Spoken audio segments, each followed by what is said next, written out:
Set in a whisper-quiet location in a tightly held community, this home has stood the test of time.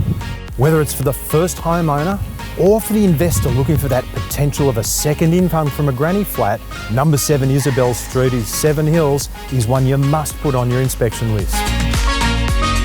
This home features 4 spacious bedrooms, a renovated kitchen and bathroom, 2 separate living areas, an internal laundry, an undercover entertaining deck, all of which makes this the perfect home for moving straight into, whether it's you or your tenants.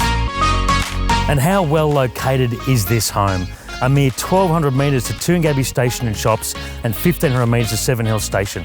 100 metres to the closest bus stop, 150 metres to the local shops, 200 metres to the local park, including cricket nets, and the high school in the opposite direction, and a mere half a kilometre to the Meadows Public School. And this is where investors are really going to see value. A nice flat piece of land, ideal to build that granny flat and enjoy some dual income, easy side access, or for those that want a big backyard, old school style, it's a great place for kids to play footy and cricket.